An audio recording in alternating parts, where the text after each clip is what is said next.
It looks like you're gonna have a good day today with those crabs. Aye!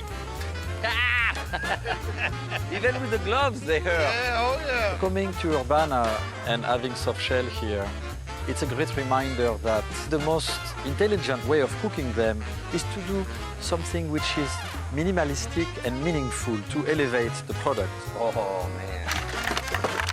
For being reborn. This is incredible. At Le Bernardin, our philosophy is the fish is the star of the plate, and therefore, whatever goes in the plate is to elevate the qualities of the fish.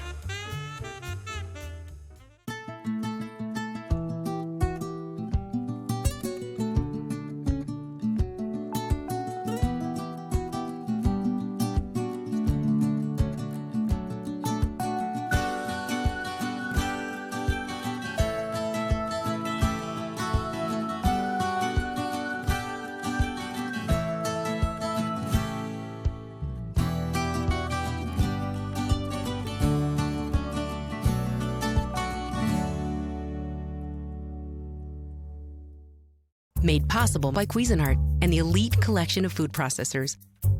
With 3 nested work bowls, a seal-tight lid for maximum capacity use, blade lock for pouring, and a 6-in-1 adjustable slicing disc, it's the next innovation for the modern kitchen. By Aqua Panna Natural Spring Water. Emerging from a deep spring near the Renaissance Villa Panna, Aqua Panna is dedicated to bringing the taste, history, and culinary tradition of Tuscany to life. Aqua Panna, from Tuscany for the art of dining. By Olympus. The Olympus Stylus Tough Camera is made to take whatever life dishes out, in or out of the kitchen. By Wine.com. With thousands of wines from around the world, gifts, wine clubs, and the information you need to make a wine selection. Wine.com for wine online.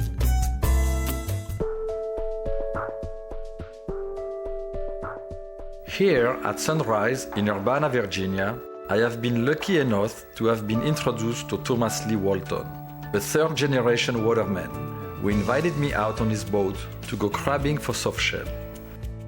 Hi, I'm Eric. Hi, Thomas Walton. Nice to meet you. Thomas, how are you? You ready to go crabbing? Of course I'm ready. All right, get aboard. Okay. Just watch your step. Okay, we'll go ahead and see what the catch will be like. It's beautiful at this time. The sunrise. Yeah, we got a pretty morning, nice and calm. So you have already baskets in the water? You already have some? Yeah, oh yeah, we got 300 or 400.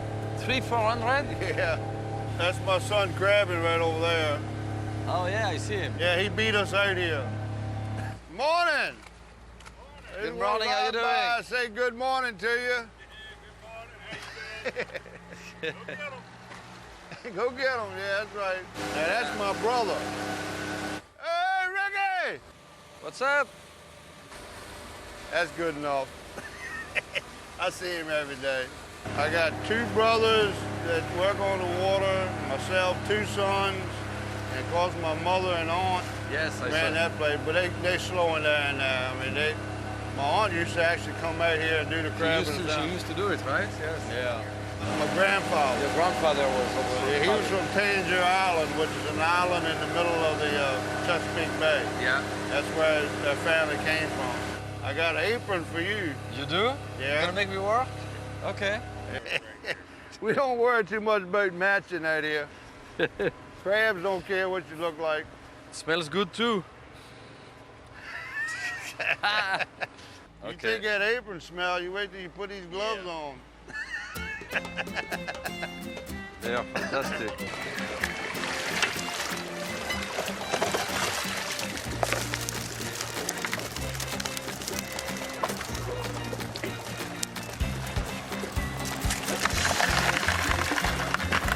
You get that big one, and put him over here in the... Yeah, but the guy is not nice to me. Aye. Even with the gloves, they hurt. Yeah, oh yeah. They get you through the glove. Yeah, the bigger they are, the stronger they Yeah. I thought I was protected with the glove. are. Well, you are a little bit. I didn't say you won't feel any pain. Yeah, now that one is red. You see where the look? Oh, it's right there. Okay, This okay. is a pretty good one. Look, you really see it, you hold up to the sun. Yeah. See that red in there? Yeah. That's ripe peel. Is it ripe? Okay. So that means they're gonna change soon. Okay. When I put my hand, it's like a party here. Look at that. This is not exactly the deadliest catch. Ah, son of a gun. So this one is red, right? Nope, that's nothing. So where is he going? All right, overboard. This one is too small, right? You tell me. I tell you. Yeah, you tell me. Where. I'll say this one is coming here. Let me look. I don't want a mistake. Very good. Ah, you see? Yeah. I'm getting there. Huh?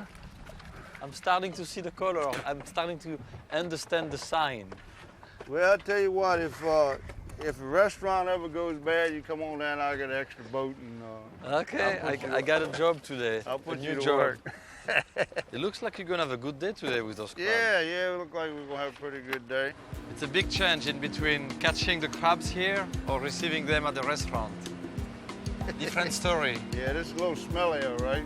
Yeah, but it's beautiful here Yeah, though. it's beautiful. Yeah, this is my office. This is your office. Yeah, this is my office. I was not surprised to see Thomas to be so passionate about what he does. He was showing me with a lot of pride the soft shell that he catch. You need to have connection with people like that to have great products. Where are we going? Right here, the last float. At the very end? Yeah, right here. Set it right up here. Could I? Okay. You dump that How many do we have in that basket here? We have a lot, right? It all right. It's probably about 220 or 30 crabs in this basket. So, what's going to happen now? We're putting in them here, and And we're then gonna let them in the next swim. In the next half a day to 3 days, all of them will molt and become soft crab. So in this basket we have only Only white pillars. Right. You see right here? Which one? Oh, this one just shade. See him coming out of the shell? Oh, that's incredible. You can see the old shell, and it just left. But what I find amazing is the difference in between Size. the size. That's how they grow. This crab 5 minutes ago was that size, and suddenly is almost like almost double. Right. It's pretty incredible. And the thing of it is, in another hour, he'll be bigger than that. He'll be bigger than that in an hour. Yeah, because he'll stretch out. See, what happened is he just shed it. That's when he's all wrinkled up. And as he pumps water inside of him, he'll stretch out. Look at that. I'm touching him on the back, and it's like velvet, like silk. It's incredible how soft it is.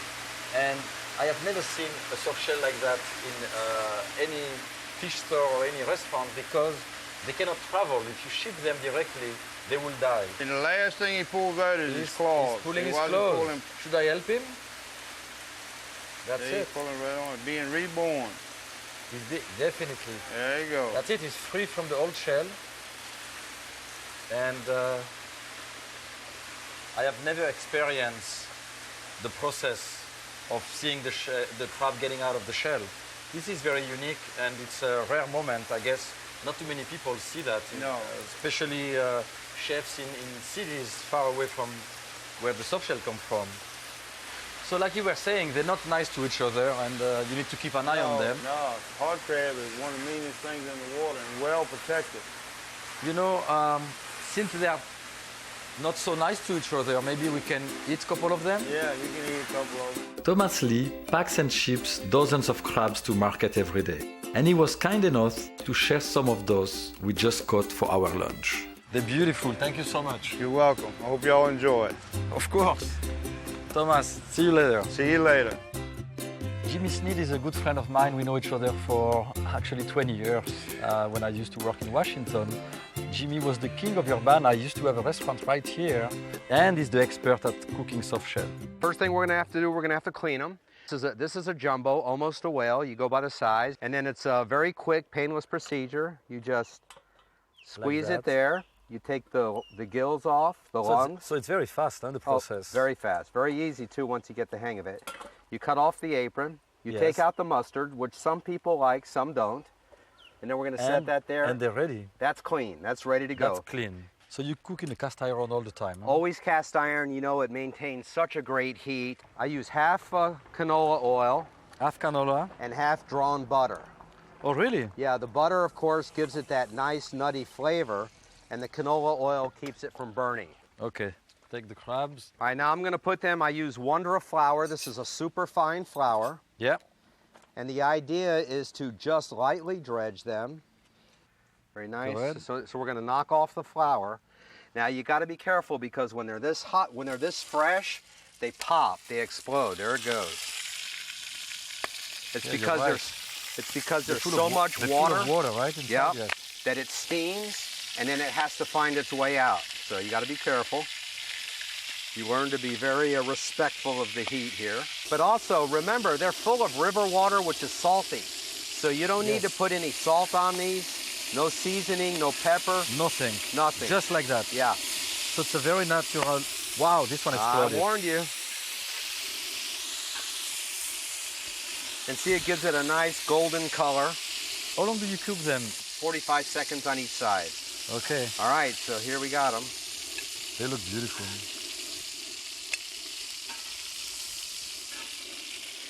There you go. You got 3 beautiful soft shell crabs and a little squirt of lemon. Okay, lemon juice. All right, bon appetit, buddy. Bon appetit, my friend. I wish Thomas will be with us. Because, When you bite into them, you get the pure essence of crab. This is something you don't want to serve with a tartar sauce. You don't want to serve on no, a that will bun. spoil it, right? It doesn't need any garnish. It's really impossible to get soft shell like that anywhere else than at the source. When you have beautiful products like that, I think the most intelligent way of cooking them and the most respectful to the ingredient is to do something which is minimalistic and meaningful. When you have a beautiful product, what can be more beautiful than that gift that you have in your hands?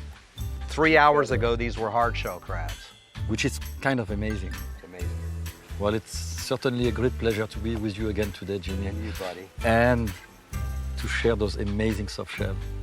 We're having a great time. Great time. Cheers.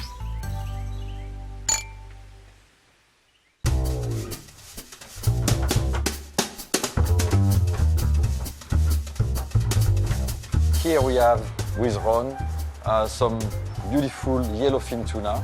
Ron, what do we look when we are looking into the quality of the tuna? What are we looking for in terms of freshness and what are the signs? Well, you want to find a piece of tuna loin that is firm in flesh. If it's soft and mushy, it means it's been handled too much. It's been out of the water for too long. And you want to take note of the color of the flesh as well. You want a nice dark red color, not too light. Also, what is important is for the tuna not to be too red. It means they didn't bleed it properly. And therefore, it has a very, very strong flavor because the blood has a lot of flavor. Right. This is the perfect color. It's in between pink and red, and it's what we are looking for. And you also want to take note of the smell, and like you want it to smell like the ocean and not like it's been sitting with other fish. Because it's so beautiful, we don't want to do too much with it. And we are going to do a dish that Gilbert Lecause, when he started Le Bernardin, created in New York for the first time. We call that the pounded tuna, which is basically a carpaccio of tuna. So Ron, explain to us what you have done here. Okay, what I've done, I've taken the nice parts of the loin off and I cleaned it, and then I laid it in between 2 sheets of plastic, and then I took a mallet and I pounded it very, very thin. But not too thin, because if you pound it too thin, you lose the texture of the tuna. The idea is to have a thickness that is perfect in terms of texture, where it's not too thick, so it's pleasant, but at the same time it's not too thin, so you don't lose the qualities of the product. I take a plate or mold, Sure. and then I just simply take a sharp paring knife, Go ahead, show us Yep. how to do it. and then I go around the plate. And that is during the morning that we prepare those dishes like that. This is not the final dish. It's called mise en place. It's during the day. It's when it's preparing to be ready for what we call service time. Do you have a cold one to show me? I do, right here. So when it's cold, the flesh is becoming firmer, and it's easier to touch it and to work with it. So the fish has been encased in between 2 layers of plastic film to protect it from the cold and to protect also the color. And then we are going to put it in a plate, making sure it's well centered. Obviously remove the second plastic that on top. And then, very simple, we are going to put some salt, being very, very careful not to put too much because it's very thin. A little bit of white pepper. Now some olive oil. And it's a very simple carpaccio that will really, really make the tuna shine. A little bit of chives. And then at the very last second, we use a little bit of lemon juice. Just like that. And the dish usually goes to the chef who's going to inspect it, make sure it's well seasoned, clean the plate and send it to the clients. Thank you very much, Ron. No problem, you're welcome, chef. When we went to Urbana, Jimmy Sneed showed us how to cook those soft shell, which were so fresh and amazing that they just needed just a little bit of lemon juice. And then we went to Le Bernardin, and we saw a recipe that became a signature dish of Gilbert Lecauze at Le Bernardin. And today we have a beautiful halibut here that we are going to prepare in a very simplistic way as well, with a velouté. It defines our mantra at Le Bernardin, which is the fish is the star of the plate. So here we have a beautiful piece of halibut, and we will poach the halibut and serve it with a sauce that will elevate the beauty and the qualities of the flavors of the halibut.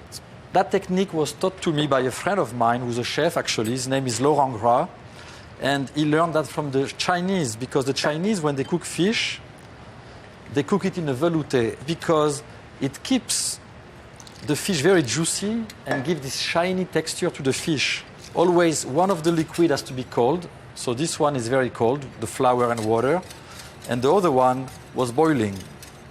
It's always very important to mix the flour with the water. If you dump the flour into boiling water, you're going to have some big chunks floating into it.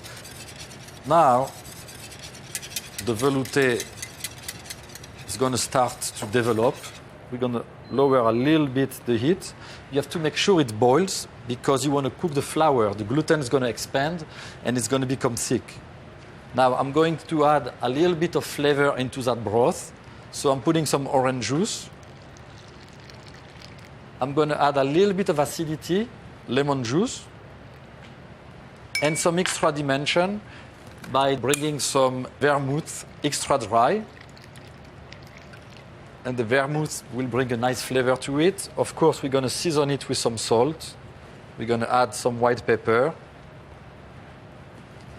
and bring it back to boil.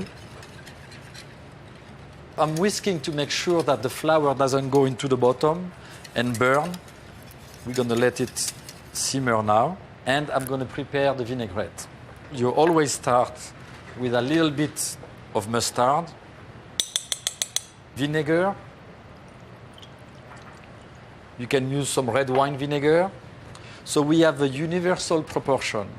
It's 1 spoon or 1 cup, depending on the quantity of vinegar for 3 of oil. I'm diluting the mustard with the vinegar, and I'm also going to put the salt on the beginning because the acidity will help the salt to dissolve, which is very important. If not, it's very hard to know when you put salt at the end if your vinaigrette is properly seasoned. A bit of white pepper. I have some extra virgin olive oil, and I'm slowly going to put it inside. So the vinaigrette will have this kind of a creamy texture, thick texture. And I know that extra virgin olive oil is very powerful in terms of flavor. It's strong.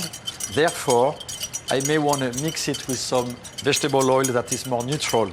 Now I want to use a little bit of canola oil just to cut the strongness coming from the extra virgin olive oil and still emulsify my vinaigrette. Now it starts to be thick and rich, so I'm gonna taste it, make sure that the flavors and the balance is right. So I'm gonna taste. Way too acidic. Therefore, we need to add oil. And again, making sure I'm incorporating the olive oil or the vegetable oil very slowly into the mixture. So let's see. Now we are fine. I'm gonna season the halibut with some fine sea salt on both sides.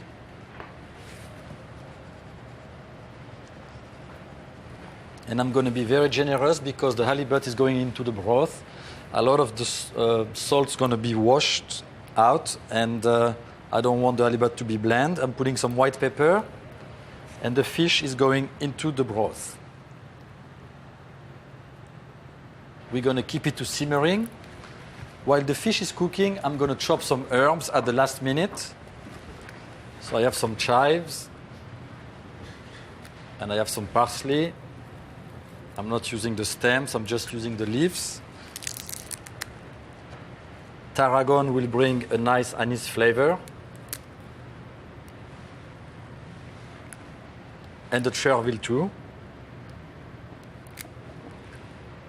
Just the leaves, not the stems. I'm gonna cut the herbs all together like that.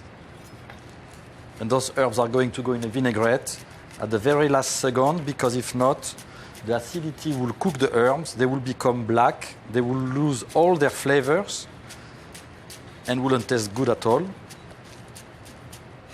And I'm ready with the herbs. I'm gonna check the fish. And when we check fish, we use a metal skewer. So I'm gonna insert the skewer through the flesh of the fish, just like that. And it should be a slight resistance. And when the skewer comes back, it should be barely warm. Let's see. 30 more seconds, and the fish will be ready. So I'm ready to remove the fish, and I'm going to put it on a piece of paper just to remove the moisture, and that way it will be very clean when I'm going to plate it.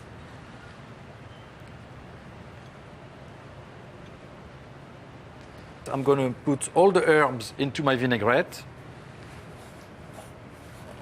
And you can smell the anise flavor coming from the tarragon. You can smell the chives, the chervil.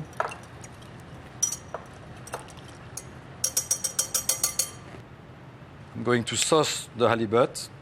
And the vinaigrette is really going to complement the qualities of the fish with a little bit of acidity and also the flavors from the herbs. And this dish was really a signature dish of Le Bernardin. When they opened, it was really the vision of Gilbert. The fish was the star of the plate, and therefore he will put a very minimal amount of ingredients and sauce to elevate the fish. So that is really one of the primary dishes that made Le Bernardin what it is today. A nice Beaucastel.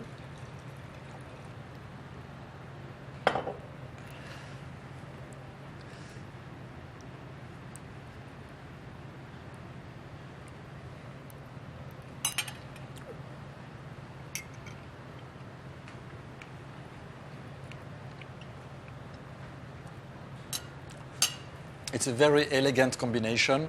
The fish tastes beautifully. The vinaigrette is very subtle. Let me have another bite.